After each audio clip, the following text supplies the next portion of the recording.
This is the Brain, and you're listening to the Geekcast Radio Network. Yes! Monday morning, wake up time, get to work and stand in line. What would make her feel real fine? One Saturday morning. Coming up next is Tuesday's grind. The week is young, but I'm out of my mind. What would make her feel real fine? One Saturday morning. Wednesday, Thursday, jammed in the middle. Once again, make the pose a riddle. Watch tongue wheel loose, but plays like a fiddle. One Saturday morning. Friday has an exit sign, but gets to that will take some time. What would make her feel real fine? One Saturday morning.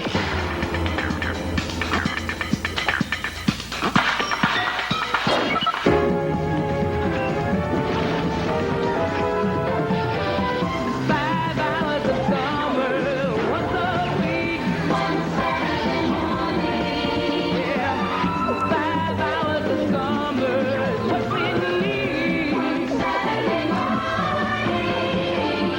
5 hours of summer, once a week. 5 hours of summer. You are now on the inside of what I like to call the circle of trust. We are all connected in the great circle of life. You know something, Bert? What? I think you and I are going in circles. It feels like we're going in circles. The circle is now complete. When I left you, I was but the learner. Now I am the master. Because it's a circle. Yeah, we heard about the circle. Yes, we're familiar with shapes. Hi, this is Greg. This is Chuck. And this is Dan, and we are Talking in Circles, brought to you by the Geekcast Radio Network, a podcast where Saturday morning cartoons are still alive and well. I say that because today we are going to be trying to bring back Saturday morning cartoons in the best way we can. And we will By be making them later in the day so we can all sleep in. exactly later in the day and on a different day of the week. So, but no, we were going to be trying to create the ultimate Saturday morning cartoon lineup. I don't know if you've heard, but recently it was basically made official that Saturday morning cartoons in many ways are dead on network television. With that sadness, a little bit of your childhood does kind of die away there. So, you know, to try to bring it back, get all warm and fuzzy with some nostalgia, we'll be trying to having the ultimate dream of creating the ultimate Saturday morning cartoon lineup. So we'll be getting to that in our second segment. But before we get to all that, how's the week been going for you guys? Pretty interesting. I myself got to go to one of these here haunted attractions. Nice. You might call it. Nice. You have to say attractions because there's houses, there's cars, there's trails, there's hay rides. The haunted car is a very short trip through. It really is. It's called Driving with My Wife. Oh, Dan's gonna get hit as Carol is listening to this episode, unless she's given up listening to this podcast. But yes, so what haunted attraction did you go to? Well, it's one around where Greg and I are from here. It's called Circle of Screams. And that sign's just waiting for graffiti just to be added to it. But all right. Yeah. Anyway, it was like it's an old drive-in movie theater, and it's still operational. This past summer it was anyway. And they kind of like back up behind the screen. There's like some woods and stuff, which is creepy to begin with. But they set up all these things and they take you on a hayride up through there. And after you get done with that, you go to this other thing where they have like this clown house that you walk into, and there's this weird paint on everything, and you wear these 3D glasses. Oh, wow. And like all the paintings like jump out at you kind of. It's like actually really cool. That part of it was pretty cool. And then you kind of you walk up the hill a little bit and you go into this maze that was made with these like gates that look like prison cells kind of. And there's like actors in there playing mental patients, and it's totally dark except they have a strobe light going. Nice. And it just totally messes with your eyes like really bad. And it's weird too, because you're walking, like, the people. I was with my girlfriend and her parents, and I was the last one in line going through this maze thing, and like every time it blinks, you see people in a different position. Oh yeah. But you don't see them moving in between the blinks. So it's hard to describe, but it's weird. Like every time you see someone, they're in a different spot, and this strobe light's totally messing with your eyes. I would hate to be the person that's in that all the time. Like I couldn't imagine what that's like where you're like working there. Yeah, that's what we were saying. It was interesting. It wasn't scary. I mean, these things really don't scare me anyway. It was interesting. The strobe light was kind of shitty, but the one funny part was like on the actual hayride part, like on the wagon.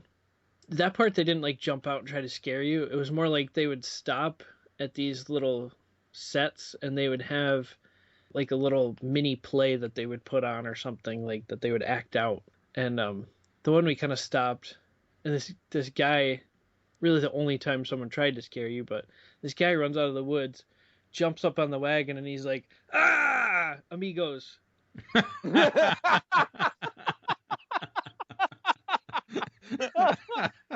And I'm like, what? Is this a Mexican haunted hair? Like, I don't understand why. Like, why are you calling us amigos? I don't understand. But then he ran off laughing, so it must have been some sort of inside joke, like with the other actors. I don't know. Wow. But I just thought that was kind of funny. Like, everyone else is like, "Oh my gosh," and I'm sitting there, like laughing. Oh. Reminds me of the one looking time. At me. I'm like, sorry.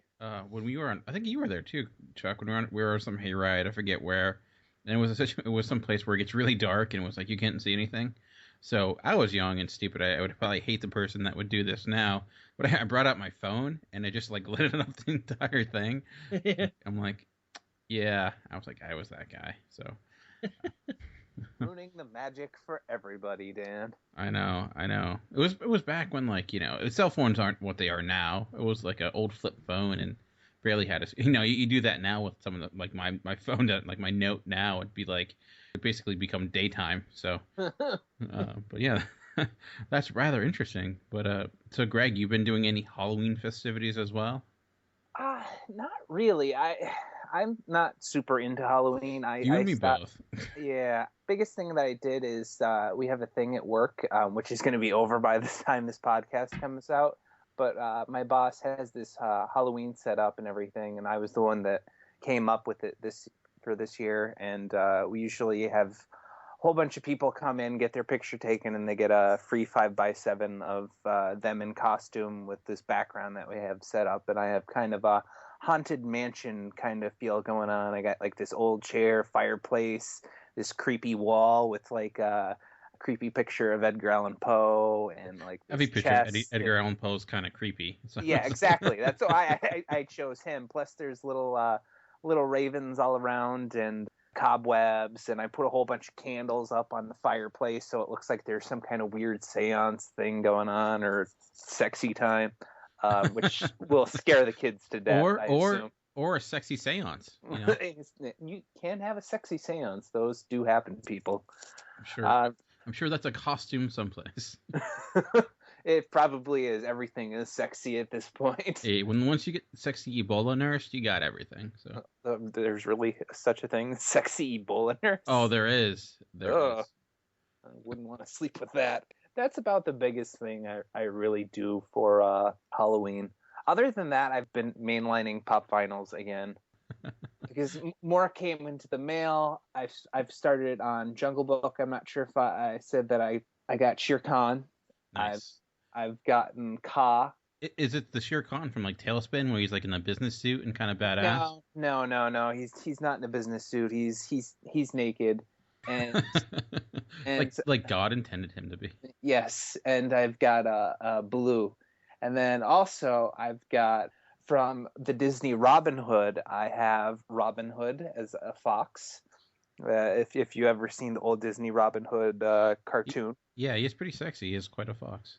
Yes, he's fox, and then King Richard is the lion, and then you've got Sir Hiss. Oh, Disney. That's actually, I think, an underrated Disney cartoon. I do like that one. Yes, I love that one too, especially the music in that one. Very nice. Yeah, I don't really have any Halloween-related stories. I've kind of not done much. The only thing we really do for Halloween is buy candy and have no one ever show up and then eat it ourselves. So that's pretty much the extent of what we're doing. It's funny, though, because everyone's, like, asking if I'm dressing up in work, and I'm like, not at all. I'm like no, and I don't feel bad about doing it. I do kind of have a funny story, though, because I was off earlier this week, and we were getting a leak in our bathroom fixed.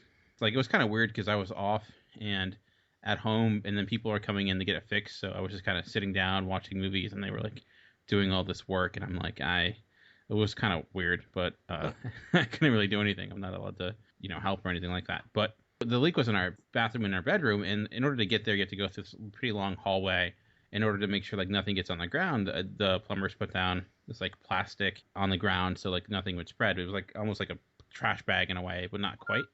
And put on these little booty things on their shoes. And it was there for a while. They were there in the morning and left for a few hours, and had to come back once everything dried.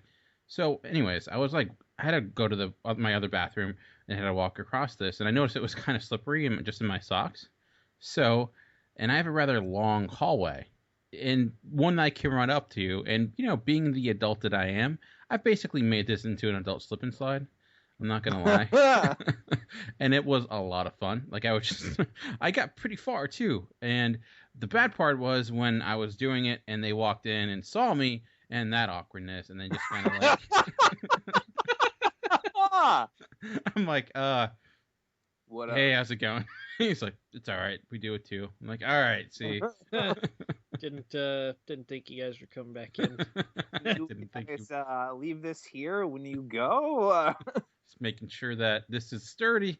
So, but yeah, you weren't like naked and all wet and stuff when you were lying down, were you? I was getting there, but not quite. So I was doing my best Tom Cruise impression from Risky Business. So, nice. But yeah, that was a fun time. But besides all that, I was just trying to keep up with all the crazy Marvel news that was being dropped. A few weeks ago, we talked about all the DC news, and then, of course, Marvel saying, okay, I whatever you can do, we can do better. And, arguably, I think that maybe they have. If you've been living under a rock in the last few days, you probably heard of it already. But I think it all started last week or 2 weeks ago by now with the Avengers Age of Ultron trailer dropping. Did you guys get a chance to check that out? It dropped like it was hot, Dan. Did it drop like it was hot? Yes, it did. It was pretty hot. So what did we think of? It was hot. We told you, Dan. No, I thought it was pretty freaking sweet. I'm not sure if they're two separate ones or not, but there was one that started off with them talking about Thor's hammer, not his penis, and seeing who could. Weird is that's a subtitle of the trailer. Thor's hammer, not his penis. That's Thor 4. Want me to put the hammer down? No, please no. Keep it in your pants. Keep it in your pants. Ah, damn it! It got in my eye. But I thought that little bit was funny, and then watching, I'm assuming it was a kind of broken kind of Ultron coming in, and the whole kind of creepy, there's no strings on me. That was delightfully creepy, and then the wrap up at the end of there are no strings on me, and it's Ultron, and James Spader, the voice sounds pretty cool with it, especially with the little electronic glitch noise to it, the resonance that it gives. Echo thing. Yeah. And then it also left up a lot of questions because you see Cap's shields broken, you see Thor's hammer fall to the ground and everything. Again, not his penis. Even though it probably could fall to the ground if he took it out, but it's probably a sin against Odin if it touches the ground, kind of like the American flag can't touch the ground. Would it still apply whoever holds it if he's worthy would Yes. possess the power? Yes, that's why the new Thor is female. That is why the new Thor. Sorry, I didn't mean to get us more off track. And she got down on her knees and she possessed the power of Thor. Is the writing on it too? Like, yes, it's tattooed on. It's definitely. Ouch. He's got more than enough room to fit it on there. It's like a 30-point font that they use. Comic Sans. Wow. Oh man. But we digress. Oh, that's yeah. I'm certain that's in like the Thor porn parody. I'm sure. I'll look that up tonight. I'll do some research. Let me zoom in on this. I can't see if there's writing on that. Hashtag Thorn. But besides Thor's hammer, Chuck, what did you think of the trailer? I thought it was awesome. Just like the initial one that leaked online, and then the other one that came out with Agents of S.H.I.E.L.D., where they show that little extended clip in the beginning. And see, this is going to sound really bad after what we just went through here, but I think Cap nudged his hammer a little bit. I did nudge his hammer a little bit. I think it moved. Yeah. Cap was highly motivated to try and handle that hammer. Yeah, but see, in all seriousness, I've been reading some theories like about this online and stuff and what people think, and one that I kind of agree with so far, or at least I would think it would be really cool if it came true, is that was kind of a foreshadowing, and like later in the movie, maybe when everybody's kind of like almost defeated, how cool would it be if Cap actually picked up Thor's hammer and used it to kind of destroy Ultron or something like that? That'd be pretty sweet.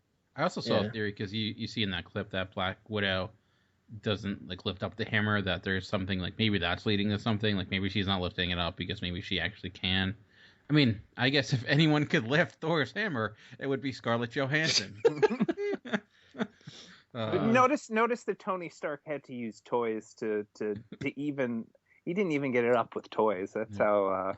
I guess we did see War Machine in there, and there was somebody else sitting on the couch with them. I couldn't figure out who that was. Is that Mockingbird, or is that... No, they've confirmed the actress, but they don't know what role she's playing. Huh. And they think maybe she's like somebody that kind of works with Stark. Okay. Maybe in the newer comics, because I'm not real familiar with it, but at first glance, I was like, oh, that's Natalie Portman, because she's like literally right next to Thor. Yeah. Like I thought it was just Natalie Portman's character, but I don't know. Apparently, people did their little enhance trick and zoomed in on it and enhance. Yeah. It's this other actress apparently, but not that this is a bad thing, but I felt like it was a lot darker than I anticipated. Oh yeah. And I mean, the one thing I really loved about the first Avengers was that it was such a huge piece of entertainment. But I forget who mentioned this on Twitter. I think it was. And I apologize, but I put that on Twitter, and they responded. Well, they responded and said the first trailer for the first Avengers was actually similar. It was darker, and you had the ominous voice of Loki, and so it might be similar to that, where there is a lot of entertainment, a lot of lighter moments too, with mixed in. So I mean, that's also a possibility. And Iron Man 3 had a dark tone to it too, and that ended up not really being the case. So maybe that's just kind of what they're using to get your attention, but. Not that I would totally be against dark superheroes, but I feel like that. I don't know if that fits the Avengers. Maybe in the storyline it would a little bit more. So yeah, we'll see. Have you guys been looking into the other stuff? How like people are breaking down like every single screen capture of the trailer and stuff, and like there's like the ballerinas in it, and that's with they think Black might be Widow's like origin. Yeah, like Black Widow is about like a classically trained ballerina or whatever you call it, and that's the only one I know about. The guy with the greasy hair that they show the close up of his face. Andy Serkis. Yeah, they think that might be the Claw. Yeah, I saw that. I heard that too. That he might be playing the Claw, and considering, which we'll get to in a second, where we know the next movie after Avengers is it's Ant-Man and then Captain America, with Civil War, and Black Panther is going to be part in that too, so that could be leading to that as well. So, no, were there any other little tidbits that they mentioned besides those? You know, you see the Hulk and Black Widow kind of touching hands. Yeah. So they're kind of wondering like what that's Complete all about. Sex scene. Like, is it something where like she can actually get through to Banner while he's in Hulk form or something like that? Can she calm him down somehow? Yeah. But it's like this stark contrast to like Avengers 1, where she was like shitting her pants whenever he was hulking out. She was deemed worthy to lift Hulk's hammer. Yeah. But I guess part of that too was like in Avengers, he was kind of controlled by Loki a little bit. So, but I guess another question is we see the Hulk versus the Hulkbuster and Iron Man. So I'm still kind of curious. Like it does always. We had that question way back when we first saw the images. Was that Ultron in there? Or was that Tony Stark. It appears to be Tony Stark, but I guess the question is, why is he fighting the Hulk? So I don't know. He got Scarlett Johansson and Iron Man didn't. Maybe. It could be that simple. Tony Stark is a megalomaniac. So. Like, a little bit. It's pretty sweet to look at the scale of that Hulkbuster armor, like, you know, how it looks like it's even taller than Hulk and everything, and especially when he throws the car up against him and stuff, you can kind of see how big it is. Yeah. It looks really cool. I do like the fluidity of the motion and whatnot, and I don't know. I'm really looking forward to that and seeing how that plays out. I wasn't sure about like the final version of Ultron that they show. Like his face is a little bit weird to me. Like it's a little bit more round than I expected. Maybe that's a rough version, like in the beginning or something. Yeah, or maybe they're like, you know what? Let's not be like Michael Bay and just make everything edges. So you know, maybe they're like, let's go the different route. So, but it was weird that they made his eyebrows move. Like the part where he said "there's no strings on me," like his eyebrows come down like a human expression. Yeah. So maybe that's kind of what they want to give him, a little bit of a human element or something. I don't know. That's very true. Then more like the classic Ultron, which is just a plain looking face with no expression whatsoever. So. Which is still scary as hell. But... Yeah. But also, I mean, Marvel was just getting started with that, and they released tons of their Phase 3, including, like I mentioned, Captain America: Civil War. The big news, of course, I mean, we know Guardians of the Galaxy 2 was coming out. We now have a title for the next Thor movie called Thor Ragnarok. We know the Avengers next Avengers 3 will be split up into 2 parts, Avengers Infinity War. We're also getting a Miss Marvel movie, Captain Marvel, a Black Panther movie, Doctor Strange, Inhumans. It's kind of, they're really expanding this thing out there a lot. So there's so much there. I mean, I guess the first thing I say is, when you heard about all the Phase 3 things, what were your first impressions? Well, honestly, I wasn't real surprised by any of them except the Infinity War ones, because all the other ones we've been hearing rumblings of quite a bit lately. I mean, we knew Black Panther was coming, Doctor Strange, of course. We kind of had an idea Captain Marvel was coming, and me especially, since I kind of keep my finger on the pulse of the toy industry a little bit. I've been seeing some Carol Danvers Miss Marvel stuff popping up lately, so I get the feeling that they're trying to push that. But definitely the splitting of the Infinity War into 2 movies, that's kind of what my first surprise, because I kind of figured they would somehow lead into that with the other movies and finishing up in 1, but the fact that they're doing 2 is pretty intriguing. What about you, Greg? I found the Inhumans was like really surprising. You really don't hear much from the Inhumans that much in the comics universe most of the time. And then it's another space movie. They did really great with Guardians of the Galaxy, but it's also been shown that space movies are kind of difficult to represent, and it's kind of a weird storyline with the Inhumans, because Terrigen Mists, and they were born in, I forget exactly what mountains they were born in. I'm not a huge Inhumans fan. It's kind of like the same situation with Guardians of the Galaxy, but they have proven themselves with Guardians. I think it was the Himalayas. So it was kind of an Asian setting, yeah. Yeah, and then they get up to the moon at some point because they can't exist in Earth's atmosphere for so long or whatever. Yeah. I feel like they're going to be playing like the X-Men role in like the universe in some way. I think that's going to be their major push and stuff. Since they can't use mutants, I think it's going to be... I know you mentioned, Chuck, on like the S.H.I.E.L.D. that they've had characters that they'd be called like specials or something like that. So yeah, gifteds. Gifteds, or okay. So that, I mean, I don't know if that's related to that at all, but yeah, I mean, I was really surprised by Inhumans too, Greg. And I remember way back, like I think it was our Marvel Marching Society episode, we talked about movies we'd like to see, and I said I thought the Inhumans would actually make a really good TV show, like, Game of Thrones meets the X-Men, and because I think there's just like a lot of drama there that you could have. So I'm curious where that's going to go. And where that leads to. Like you said, I mean, you can make it into a space movie, but I guess you could set it on Earth first. But they are very much an isolated unit. Like it's really just about the Inhumans themselves. Like all the other, even Guardians of the Galaxy, they kind of expanded this universe, but the Inhumans are really like an internal group. So that's going to be interesting. I'm curious how they pull that off.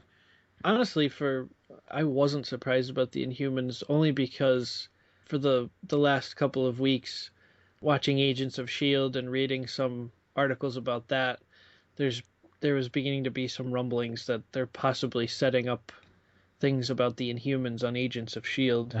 Okay. See, now I'm more intrigued to go back to Agents of S.H.I.E.L.D. So because there's this whole thing with that Skye character, and Coulson kind of basically told her she's like half alien and half human, and people are like trying to figure out, like, her father's trying to find her, so people are taking guesses at who her father is, and like, could it be like Maximus the Mad, because he kind of fits the description a little bit, and but there's all these theories obviously out there, but people are making a lot of connections to the Inhumans, and there's this new object that they've introduced called the Obelisk, and at first I was like, oh, is this going to be a new Infinity Stone? Like, is this going to make it onto the big screen?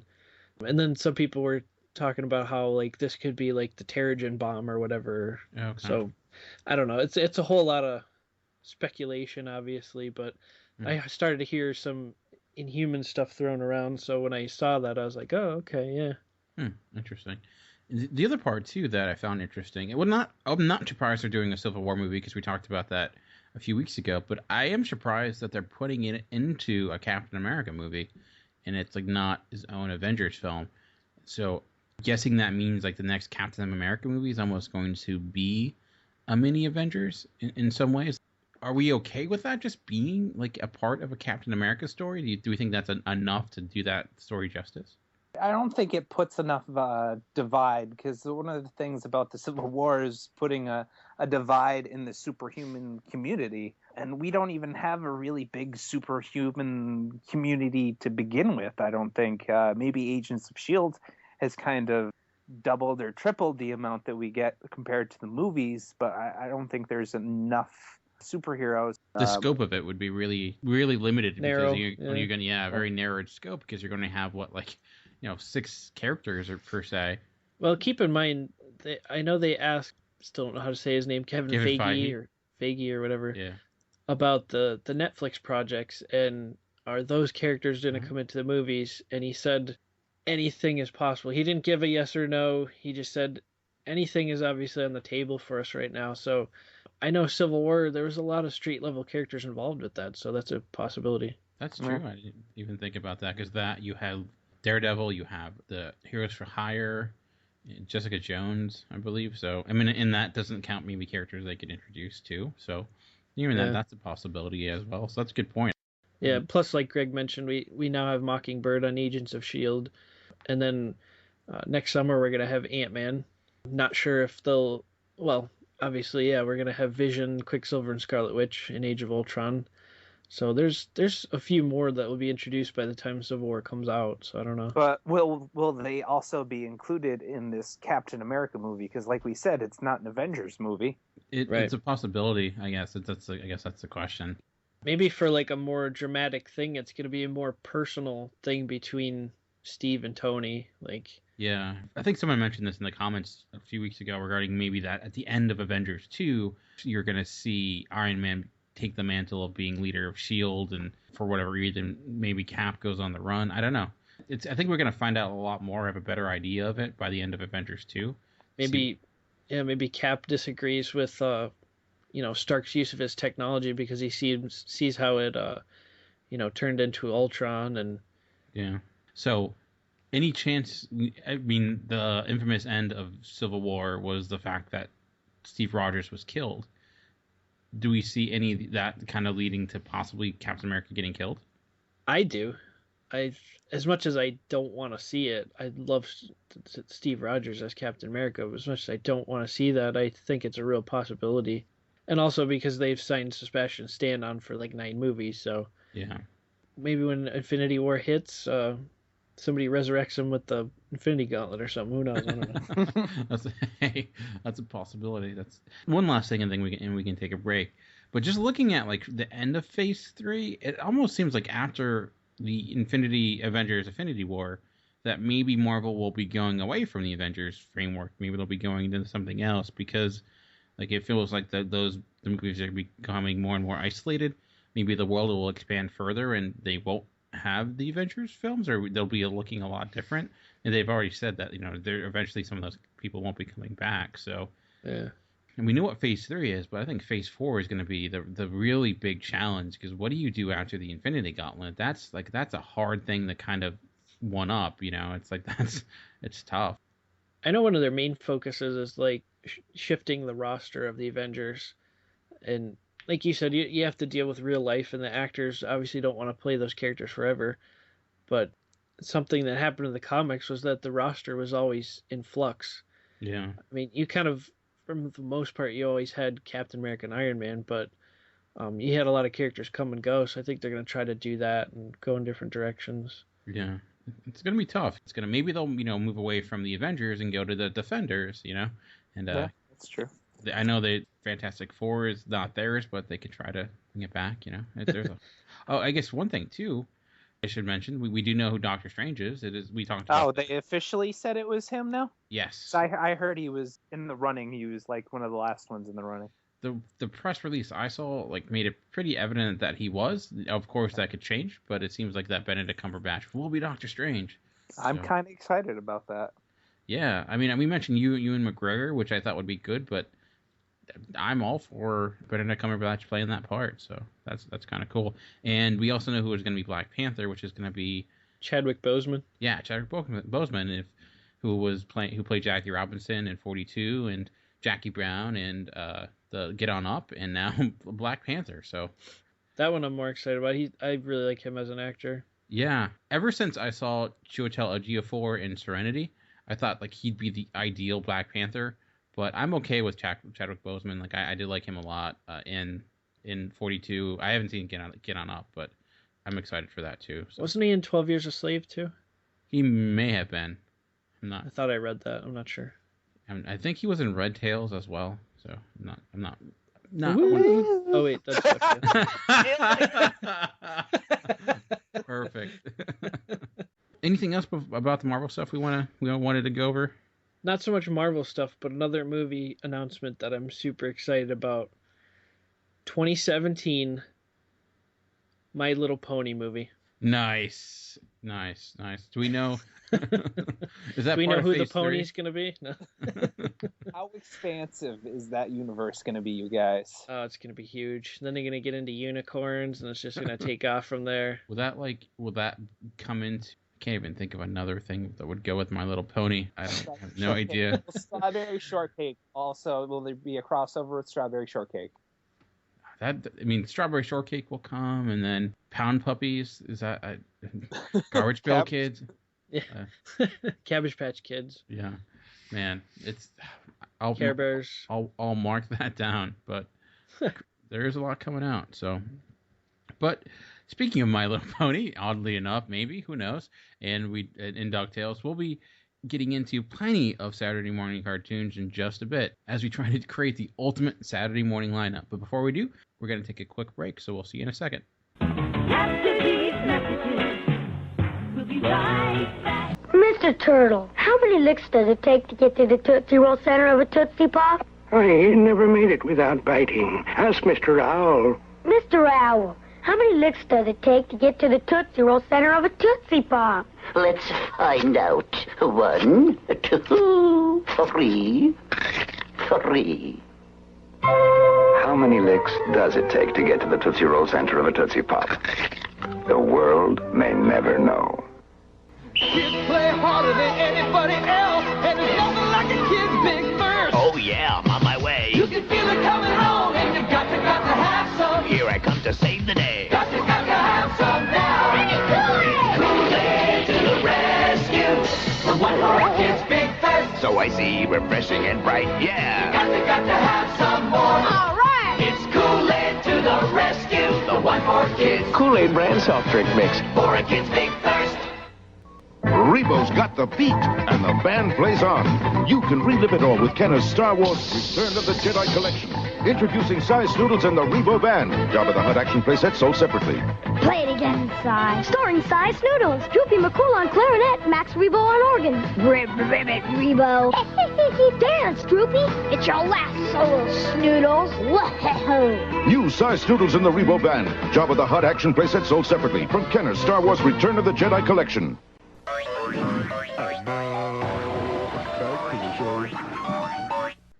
All right, and welcome back. Like I mentioned, we are going to be trying to create the ultimate Saturday morning. If you heard recently, network television has kind of moved away from doing Saturday morning cartoons. And if you grew up in our generation or pretty much any generation prior, Saturday morning cartoons were like the best part of being a kid in a lot of ways. Maybe not the best part, but they were certainly a element of it. I can remember all the great cartoons watching as a kid. And with that in mind and knowing that's no longer going to be that way, well, we're going to try to create our ultimate Saturday morning lineup. We have any options to choose from. We can choose any cartoon during any time period. The key is that it's an actual Saturday morning or children's cartoon. So something like The Simpsons or The Family Guy, that is not a kid's cartoon, so we couldn't select it. But something like Saved by the Bell, which isn't a cartoon but was dedicated on Saturday mornings, is eligible. So as long as it was suitable for that age limit, it's eligible to be selected. We're going to be setting up our time slots from 8 o'clock in the morning to 12 p.m. in the afternoon. You're pretty much your average Saturday morning lineup. And what I'll also be doing, you'll have the opportunity to vote on what you feel like is the best Saturday morning lineup, the one that you would choose, the one that you feel like would fit your perfect Saturday morning. Well, if you go to geekcastradio.com, the poll will be there and you'll be able to vote. So let your voice be heard and let us know. So let's get this thing underway. And to be democratic as much as possible, we're going to go back to our last poll and see who won that to determine who goes first. And last episode, we tried to determine who would have the best chance of surviving a zombie apocalypse. And based upon votes, Greg, you won the poll with a 45% of the vote, but Chuck was not far behind with 38%, and I was way back there with only 17%. So I was the Ross Perot of this election. So with that in mind, since Greg won the poll, he will get first selection, and then Chuck, and then myself. So, Greg, it is on to you. What two shows will you be showing at 8 o'clock in the morning and at 8:30 in the morning? Hopefully, surviving zombie apocalypse also carries over into programming Saturday morning cartoons. They're basically the same thing. You know? I know, right? I will be going with the Snorks and the Wuzzles. That was a complete fake out. I will not be going with those two shows. Damn. I was like, "Ooh, yeah, my picture's still there." No, I will be going with the Animaniacs at 8 o'clock to help. Yeah, me too, motherfucker. I will be going with the Animaniacs just to wake the kids up because I'm not a morning person and the Animaniacs are crazy out there all over the place. So maybe that'll get me going into my day a little bit and wake me up and get me chuckling a little bit and ready for the rest of the shows that I'm going to watch this morning on my favorite Greg's television channel. And then for my 8:30 slot, I will be going with, I'm making this up right now as I go along, and I'm fighting for time to think of what I want. I will be going with the Mighty Morphin Power Rangers. Well, live action going on with a little bit of the animated, so that should definitely get kids pumped up to watch the rest of their Saturday morning cartoons. Some interesting choices there, going with Animaniacs, which I'm not going to lie, definitely still one of my choices. And then the Power Rangers. I did not expect them to go off the board that quickly, but hey, you can't get... I'm shooting my load early, Dan. Yeah, well, it's not the first time. All right, Chuck, now over to you. So what are you going to be putting on your 8 and 8:30 time slot?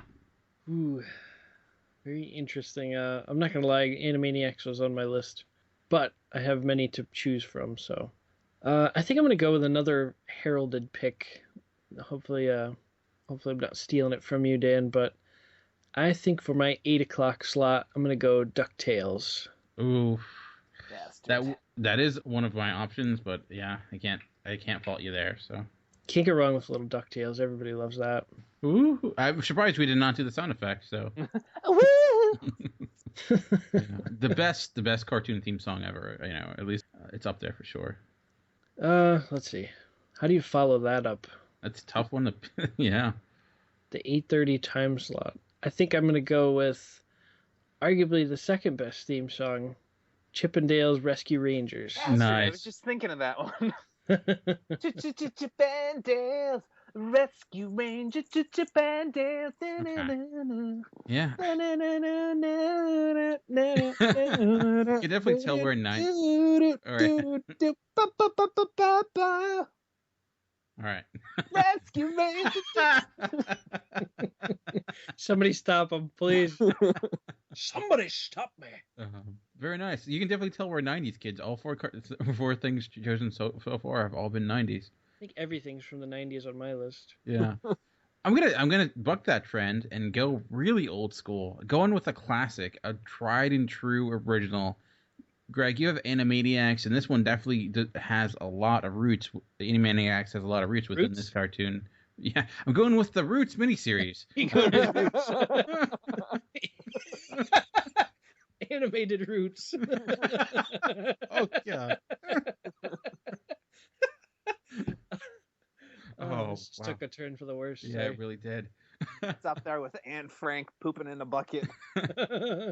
Oh, man. No, I'm going to go with not the animated Roots, but with Looney Tunes, the classic cartoon. I'm not going to lie. My first thought was Animaniacs, but, Looney Tunes is, tried and true. It's been around forever. It wasn't originally for television, but it morphed into that. So, Bugs Bunny, you have so much there. I think any kid needs to watch Looney Tunes at some point. My thought process, too, was like the 8 o'clock and 8:30 time slot. You mostly like gearing towards younger kids. And this one's, I mean, maybe isn't specifically for younger kids, but it's also one of the longest running cartoons ever. It's gotten the live action treatment, though those movies are pretty awful. And it's Smurfs. Ooh, nice. So, again, not a 90s cartoon. It's been around for a long time. It's been parodied a great deal. But, yeah, gotta love the Smurfs. So, they're just a classic, and I know a lot of people love them. So. Greg, where's the theme song there? La la la la la la. I never really watched the Smurfs. I may get criticized for that, but I've never really watched the Smurfs. To broaden your horizons. Yeah. I know. First, Jim Gaffigan didn't make a joke about the Smurfs theme song. It's like, yeah, like, can't come up with any lyrics. What have you got so far? La la la la. Let's just go with it. All right, perfect. Print. All right. Hurry up. We need to do this Roots cartoon show. So kids are clamoring for it. We got to get the action figures going. Mom, look, I got Kunta Kinte. Oh, man. He's an original in the box, mint packaging. Oh, it'll be on right after Archie Bunker cartoon, which probably was an Archie Bunker cartoon. I think there was. I could be wrong. All right. Well, we're now moving into the 9 o'clock time slot at 9 a.m. So 9 a.m. to 9:30. Greg, it's back to you. So what are you choosing for this time? Well, you know how Chuck stole our DuckTales pick, Dan? That he bastard. Did. But you also stole Wow. I stole Animaniacs. Yes. You did. So but I'm going to get revenge for us on Chuck for the DuckTales. I'm going to go with a cartoon that's just a little bit cooler and has some of the same characters. I'm going to go with Duckwing Duck. Let's get dangerous. Duckwing Duck. Good choice. It's kind of a cross between DuckTales and one of the geeks' most favorite things in the world, superheroes. You've got Duckwing Duck out there fighting crime against all these anthropomorphized, well, not anthropomorphized, but animals that can talk and live like human beings. And you've got Launchpad McQuack in there, who is a crossover from DuckTales. So how awesome is that? Phil McQuacken. And then I'm going to start getting into the little bit more adults cartoons a bit earlier here. And I'm going to go with a cartoon that actually has been inspired from a movie, and it's one of my all-time favorite movies. I'm gonna go with The Real Ghostbusters. Oh, Kids are gonna get scared early, and Dan got even scared earlier than those kids. So I think that's a really good choice for me. That's a good choice too. Yeah. Thank you. But now you stole two of Dan's, so now you're the primary enemy now. Mother, I'm coming for you. Not really. All right, Chuck, over to you. So far you have DuckTales, Chip and Dale, so you're heavy on the Disney afternoon shows. What are you going next? Well, next pick, I'm also going to buck the 90s trend, I think. I lied before when I said they're all 90s. I'm pulling a quick audible here. So for my 9 o'clock slot, I'm going to the classic Tom and Jerry. Nice. Wow. I do love me some Tom and Jerry. Those are just funny to watch. They are a good time. It's funny when you watch some of those cartoons, you realize how like overly violent they were, yet still awesome. So yeah, I know. Giant lumps coming out of your head when you get whacked on the head with something. Yeah, and there's so many like hidden things in them, and there's like so many dirty jokes that you don't realize as a kid. You're like, wow, these people were awful, but in the best ways possible. But so what's your next choice? So, let's see, 9:30 slot, a little bit trickier. I think I'm going to go a little bit of a reach here. I'm going to say Johnny Bravo. Wow, that was not expected whatsoever. I was a big Johnny Bravo fan. I like that show. Really? I never would have guessed that. Johnny Bravo. Of all the cartoons, I did not expect to hear that one. What inspired you to choose that one? I'm curious. Just how much I liked it. I don't know. I always liked. It was just funny. Like he was always trying to pick up girls and stuff, and they always like basically ignore him and like hit him with something. Stuff would always happen to him. He'd run into something. Is this why you hang out with me, Chuck? Because I'm just like Johnny Bravo. Yeah. Very nice. Greg Bravo. Thank you. Very cool, very cool. So, I'm not going to lie. I was planning on picking the Real Ghostbusters, but that was taken. But okay, though, this one is not taken, and I feel good choosing this one. And honestly, this is one of my favorite cartoons growing up as a kid. This was starting in the 90s, so this, I guess, does enter the 90s trend, but it's also, similar to Smurfs, been around for a very long time, and that is Garfield and Friends. You guys ever watch Garfield and Friends? I have watched Garfield and Friends, yes. And, you also have the, Happy Acres or whatever, I forget the name of that. The other cartoon show, I apologize. But, yeah, I love that show growing up as a kid. I mean, Garfield's a great character, so it's, I did love that back in the day. It was a lot. If you want to go for a cheap version of Garfield, you've also got Heathcliff. Yeah. Heathcliff is like the rejected Garfield. He is. He's Garfield without the loving family. But so yeah, Garfield and Friends, and then also kind of sticking along those lines, another cartoon I grew up with as a kid. I loved it. I didn't honestly watch this much on Saturday mornings. I got to be honest. I mostly watched the reruns on Nickelodeon, but I still loved it. Still a Saturday morning cartoon show, and it's Jim Henson's Muppet Babies. Muppet Babies. Do, do, do, do. I feel like every time we talk about cartoons, it's just an invitation for Greg to sing. So.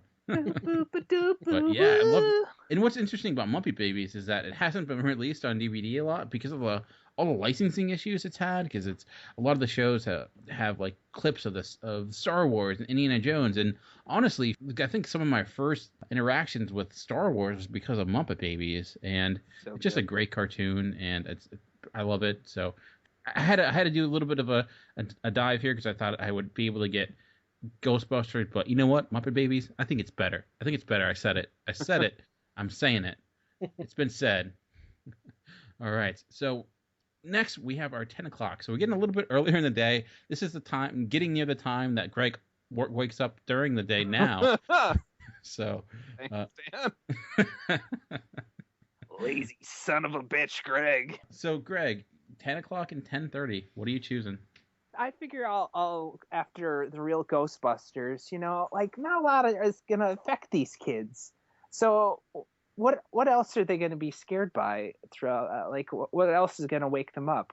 why don't we go even scarier and creepier? And we'll go with another movie-based cartoon with Beetlejuice. Nice. Beetlejuice. And this is probably around the time that all the goth kids are waking up, so it's perfect timing to watch Beetlejuice. And So, you're going to freak out some kids, aren't you? That's like your goal. yeah, I have the scariest channel here. By the end, it's the Exorcist cartoon. Did they have an Exorcist cartoon? If they had the Roots cartoon show, they're going to have the Exorcist cartoon show. Let's see. I didn't pick out another one. What do we got? One more round after this, I believe? Sex in the City cartoon. That's another scary cartoon. I'd pay money not to watch that. So, let's see. After Beetlejuice, I think they're going to need to get calmed down a little bit, the kids. So we're going to go with a nice, soothing cartoon for them to watch with X-Men, the animated series. Bastard. I think it's just because I knew you guys were going to want that one. I figure I go a little early on it. And It's okay, I got a backup. pick it up in this round. So When you said soothing, I was like, Bob Ross painting? yes, to Bob. There was actually like a younger version of Bob Ross, like doing like crafts type of stuff with painting and everything that was on that I used to like to watch, but I don't remember the name of it. Let's put a little tree right over here, and he's gonna live there, real happy. That's a happy tree right there. And then right next to it, we're gonna paint the cutest little bunny shitting in a bucket. We're gonna give him a happy little friend right next to him there. Oh, very nice, very nice. All right, Chuck, over to you. What's next on yours? Well, since Greg took my X-Men, I have some formidable backups, however, because I anticipated such. Chuck anticipates all. No, I'm kidding. But my 10 o'clock slot, I'm going to go with the Teenage Mutant Ninja Turtles. Son of a bitch. I was hoping for a late round sleeper there. Who cartoons are so freaking cutthroat? The cutthroat world of cartoon selecting. All right. Fair enough. Yeah, we're easing them in here. We got some kiddie shows in the morning. Now we're getting into some ninjas with some sharp objects. So we're getting a little bit more racy here. No. That would transition a little bit better to my 10:30 slot, which will be Batman the Animated Series. Oh, that was a good double round for Chuck there. Oh yeah. Man. Yeah, it was. Oh, good pulls. Jeez, yeah. I was hoping those would. I should have went earlier. Yeah, good picks. So what am I gonna go with now? So you went with TMNT and Batman. So those are two tough ones to beat. But okay, so I can't have X-Men. I think I do need some superheroes in here, but I'm gonna go with Mask. Yeah, I'm going to go with Mask. No, I'll go with another one of a favorite cartoon growing up as a kid, and that's the 90s Spider-Man cartoon show. Maybe not as huge as that of Batman or TMNT, but I still think it was really good and lasted a long time. So Spider-Man, the animated TV show. Excellent choice. Can't go wrong with that. Since, you have Batman, the animated TV show is already taken. Well, honestly, I might have liked the show a little bit better than Batman, the animated TV show, and that was a continuation of Batman, the animated TV show, and Batman Beyond. Sorry. No, I actually did. I do love Batman Beyond a lot. I think it's a really great cartoon. Batman, The Return of the Joker, I think is it's a freaking amazing movie within itself. So, yeah, I'm going to go with Spider-Man and Batman for my superhero lineup here. So, I got to give it to Chuck, though. That's a pretty impressive round for him, that selection. So, we'll see it. This is a home stretch, though. So, we have our last two programming, 11 and 11:30. Greg, it's back to you. What are the last two shows you're going to be picking?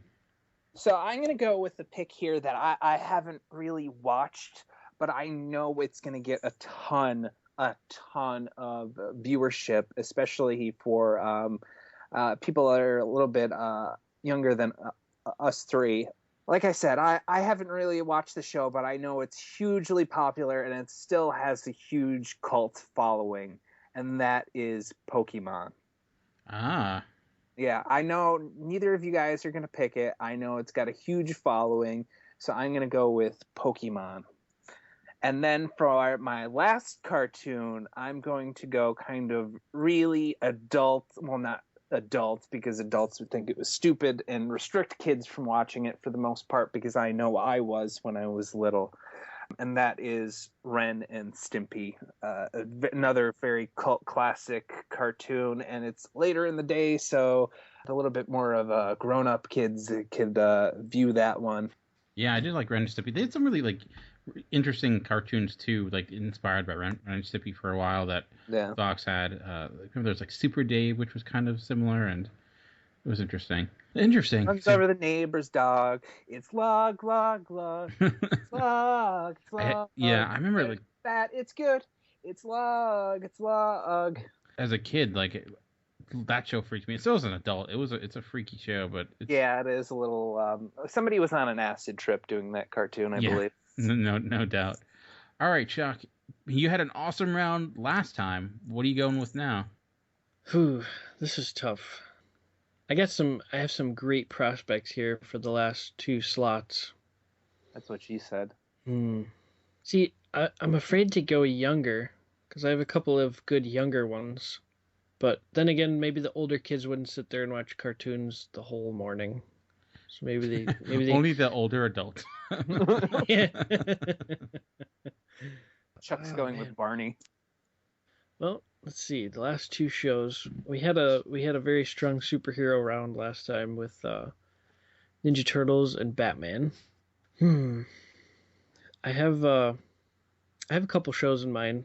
One's a little younger one. One is for a slightly older crowd. Slightly, but not much. Still a young show. So essentially, I'm taking my lineup and kind of winding it back down, kind of like a cool down after a workout. We had the warm up with the kiddie shows in the beginning, got into the action. Now we're having a cool down. So my 11 o'clock slot, I am going to go with Bobby's World. Nice. Wow. Good choice. That was one of my favorite shows growing up. I used to watch that, and it was funny because like my mom would hear me watching it, and she would like imitate the voice of the mom on there. And that was always like funny. It always cracked me up. Good memories there. So we got Bobby's World, kind of winding it down. Good little comedy cartoon there. Get you loosened up for your day. And then we got, for my last slot, this is going to throw you guys for a loop. Nobody's going to expect me to pick this one. Dan, I think you're going to remember this. Greg, I'm not sure if you were familiar with this at all, but my 11:30 slot, I'm going to end it with a little bit of a mystery show, something to get the kids thinking. Scooby-Doo. Something, not quite Scooby-Doo, but something to get the kids thinking and using their noggins. A little bit of mystery and enjoyment along the way. Oh, I think I know what this is. 11:30 time slot, Ghost Rider. Nice. I did see that show, yes. Oh, wow. That was a great show. The reason I said I would remember it because there was a time in school where we would just watch that show and like that was our assignment. Yeah, we would like I forget what we would do, but I remember wow, Ghost Rider. Going with the PBS. Yeah. PBS represent. Very nice.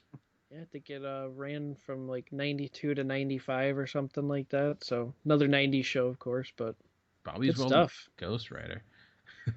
Very cool. Very cool. Good, good for those for my last pick there. Yeah.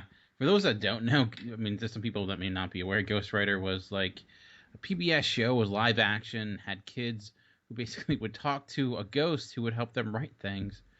That didn't really make sense at all.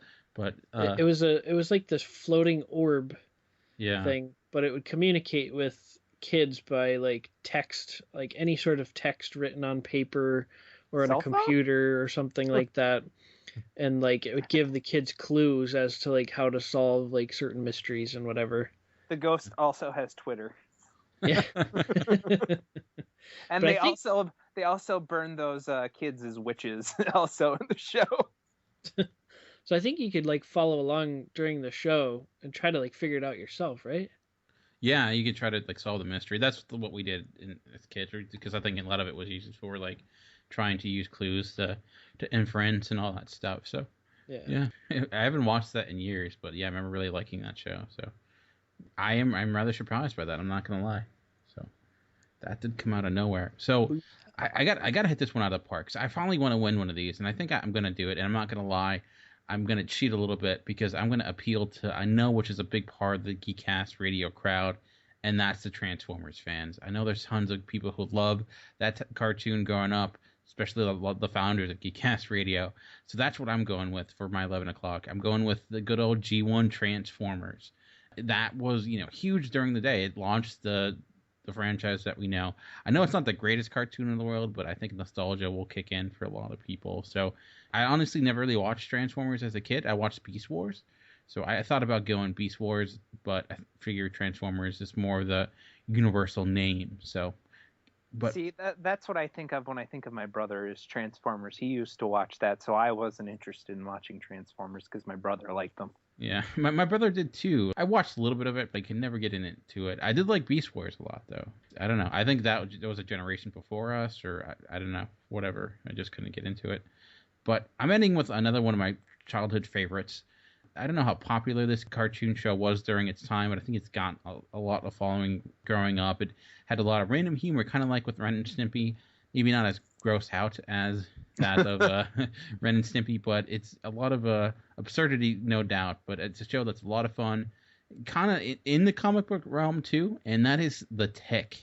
Oh, I was also thinking of that one earlier. Yes, Spoon himself, which is coming back as a live action TV show. So I think on Amazon or Hulu or something, they're bringing it back. But yeah, The Tick, I love that cartoon. It's a huge satire of comics, especially Marvel comics, and the stuff like Galactus and what have you. It's a great cartoon, a lot of fun. It's not necessarily a kid's cartoon, really. It was on Saturday mornings, but I think it really appealed to the comic book nerd.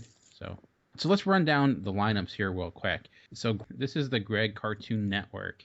Starting off the morning with Animaniacs. They're zany to the max. They are zany to the max, and then this would be perfect if it was Saved by the Bell next, because then I could be like, oh, then they go to the Max Power Rangers. No. So you have Animaniacs, and then you're going into the live action Power Rangers, and then Darkwing Duck at 9 o'clock. At 9:30, you have the real Ghostbusters, not the fake Ghostbusters, but the real Ghostbusters, because there was that other Ghostbuster cartoon show that shall not be named. At 10 o'clock, you're freaking kids out even more with Beetlejuice. 10:30, you're bringing in the heroes with X-Men, the animated series.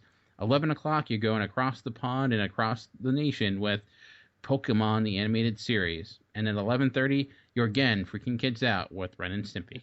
So, quite the lineup there. Chuck, Cartoon Network. He's starting with at 8 a.m. DuckTales, moving into Chip and Dale Rescue Rangers. Chip and Dale. There you go. 9 a.m. going into Old Faithful itself, Tom and Jerry. Then a switch over to Johnny Bravo. At 10 a.m., the action begins with Teenage Mutant Ninja Turtles. And I should have asked this, Chuck, but I'm assuming you're going with the classic Teenage Mutant Ninja Turtles, not the newer series. Correct. At 10:30, you're going to possibly one of the best cartoons of all time, Batman, the animated series.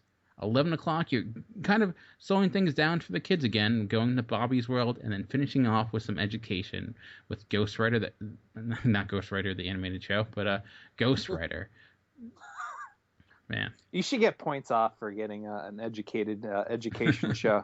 How dare you try to educate kids? I actively tried to go. I love the Magic School Bus, but I was like, you know what? I'm probably going to get people going, an education show? Screw that noise. So I left it off.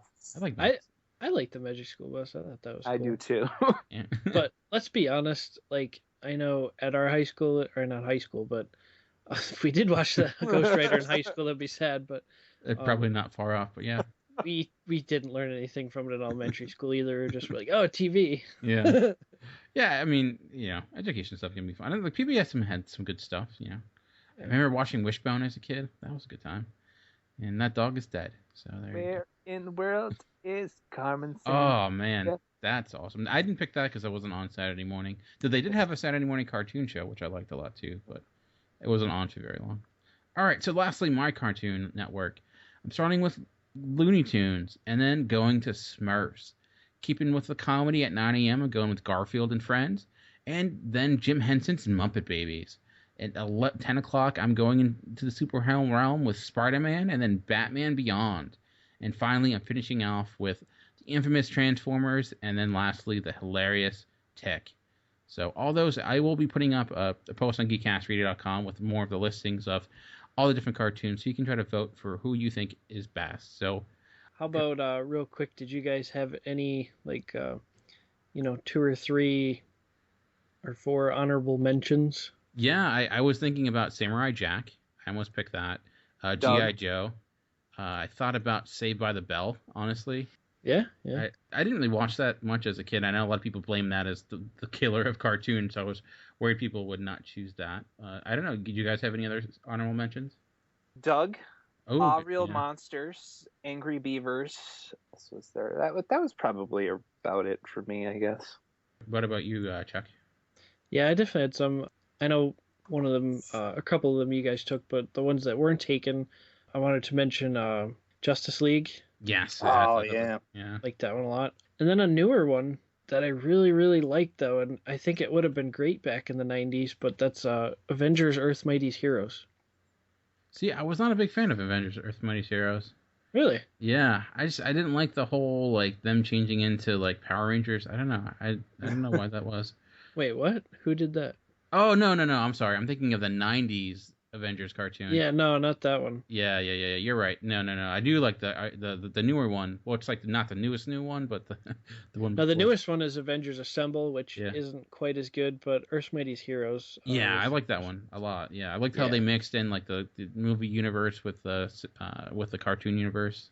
Yeah. Another one that came to mind too, I thought about Gargoyles. I just couldn't find the right spot for it. Yeah, I was actually just gonna say Gargoyles. I like that one a lot. Voltron, kind of the precursor to that of the Power Rangers, Thundercats. Yep. He-Man, Masters of the Universe. He-Man, yeah. I see. I can watch the 90s cartoons, but some of those 80s cartoons I can't watch anymore as a kid. I go back to watch some of the G.I. Joe cartoons. I'm like, this is just awful. This is just really bad. Oh, and there's a lot of the Disney afternoon stuff, Tailspin, Gummy Bears. I thought so. How about Fantastic Four from the Marvel Action Hour? Yeah, and Iron Man, because they had that too. Fraggle Rock.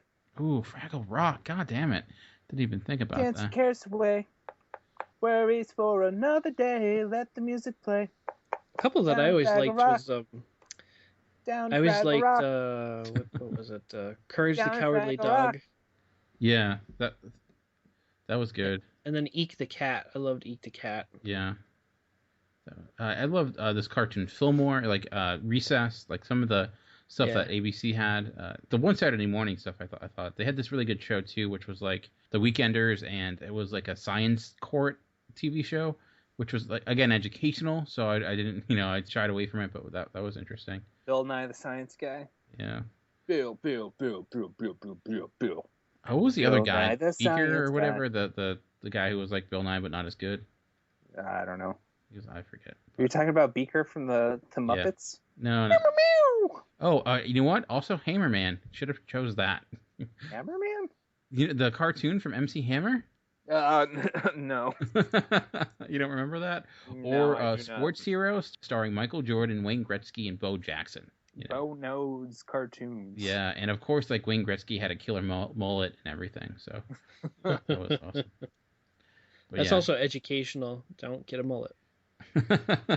But yeah, there's a lot to choose from. It was tough because I was trying to get snapshot of different things, so I didn't want to go too far, but I figured you'd try to hit all the different frameworks and whatnot, so it's tough. You can almost do this again with entire new different cartoons and not even choose this one, so, but I don't know.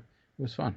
All right, well, hope you enjoyed our Saturday morning project. We would love to hear what you think. There's tons of different ways to get in contact with us, and we'll get into that at the end of the show.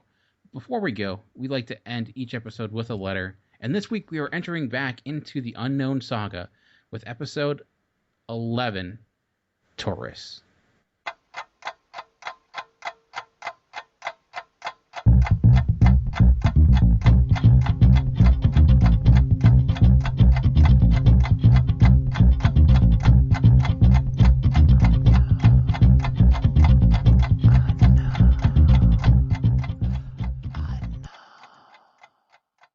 The first thing that Don did before taking me on a tour was to warn me. The city is deceptive. It is very dangerous inside those walls, he said. As soon as I walked into the sprawling city, the warning was immediately forgotten. Large, clean city streets filled with people, young and old, of all different races. Smells of many exotic foods wafted out into the street from houses or from many of the street vendors. The buildings were a stark, blinding white that gave the city a heavenly glow. How could a place like this even be considered to be dangerous? Unknown. Pay attention. Now you must stay away from the man that lives in this house with the bullhorns over the doorway. Why is that? He is the city's largest crime lord. How do you know that? Because I used to be one of his lieutenants. I don't know. How bad can he be? Look at all those smiling kids he has playing outside of his door. That is because all the parents of the city send their kids to play there. The man has a soft spot for children and doesn't allow them to get hurt in any way. So, what is so bad about him? Even though he has a soft spot for children, he has no problem making those children orphans. He has adopted many of them, and they become a large part of his muscle.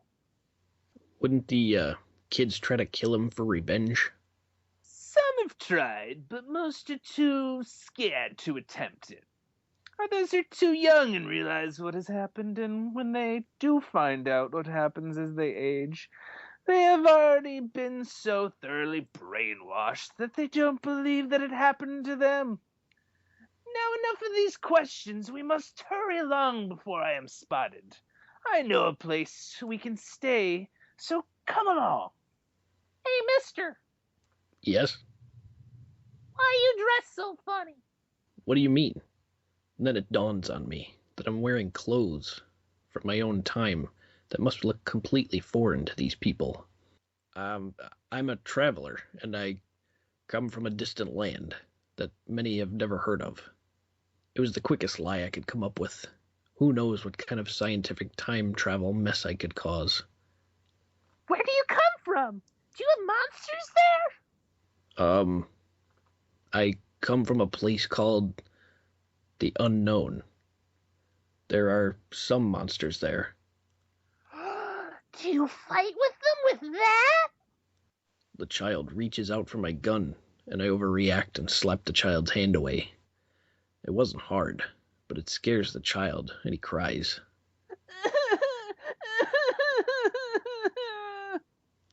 I'm sorry. I didn't mean to. It's just dangerous, and I didn't want you to hurt yourself.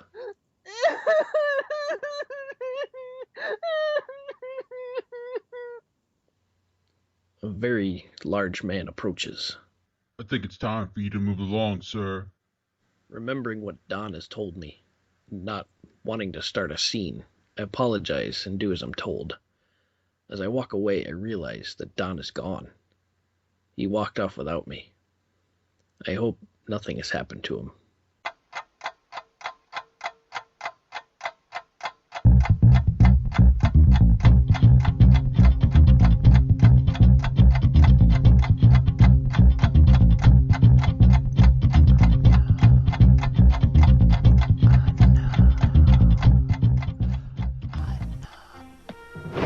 I'll be right back. Stop, evildoers. Stretch Armstrong, I will destroy you. Introducing Batman, Stretch Armstrong's arch-enemy. Use the super-sucking Bat Pump to turn him into a mutating monster, then stretch him to villainous proportions. He stays that way until you press his cybernetic button. But will this be the end of Stretch Armstrong? Back attack! Stay tuned. Batman and Stretch Armstrong, sold separately from Cap Toys, who will. You made them the most popular comic book in the world. You voted their television premiere your favorite Fox Kids show. Now, those amazing mighty mutants are back in one incredible hour that'll knock you out. Surrender, mutant. Of course not. one's for you. Watch the series premiere of X-Men next Saturday morning on Fox. Every single day on Bobby's World I was supposed to go to Grandma's. is extraordinary. Join the all-new adventures on Bobby's World, weekdays on Fox Kids. Which are the shows you chose for the Fox Kids TV Takeover? The suspense is killing me. Find out Thanksgiving weekend. Will it be the unparalleled Power Rangers, the crafty Carmen Sandiego, the explosive X-Men, delightful Dog City, the brilliant Bobby's World, the tantalizing Tick, the amazing Animaniacs, exciting Extravaganza, the fantastic Fox Clubhouse, tasty Tasmania, breathtaking Batman and Robin, or terrific Tiny Toon Adventures? Stay tuned. And watch the Kids TV Takeover Thanksgiving weekend on Fox Kids. What do you want from a high-powered blaster? Balls. More balls. Thunder Strike 20. 20 rapid-fire shots. No waiting, no pumping. Balls! More balls! Thunder Strike 20. Only from Tyco. Batteries not included. Now back to our show. Well, hope you enjoyed episode 11 of Unknown Tourist. And if you want to get in contact with us, there are tons and tons and tons of different ways. You can email us directly at talkingincircles@live.com or feedback@geekcastradio.com. We're on Facebook and Twitter. Just search Talking in Circles. Also, Greg, you are on Twitter. What is your Twitter name? I am at the Create Forge. And I am at Remove Your Revolt. And Chuck is at FU Twitter. So take that, Twitter. Yeah, it'll take it. It'll take it and it'll like it. Take it in your little bird butt. But anything else before we bring this episode to a close? De nada. All right. Well, that'll be the end of the episode for this week. We'll be back next week. Same time, same channel, same podcast feed. But for now, this has been Chuck. This has been Greg, or Duckwing Duck. Let's get dangerous, ladies. And this has been Dan, and we've been Talking in Circles. We'll see you next week. Duckwing Duck! I'm just saying, if there's a Roots cartoon show after this episode, I'm suing somebody. It's gonna happen. I just hope we didn't offend too many. And I want credit for the action figure line as well. I'm just saying. That's how George Lucas made his money. That is how Lucas makes money. By exploiting black people. Like, wait. Oh. Jar Jar Binks? He's a Jar Jar Binks!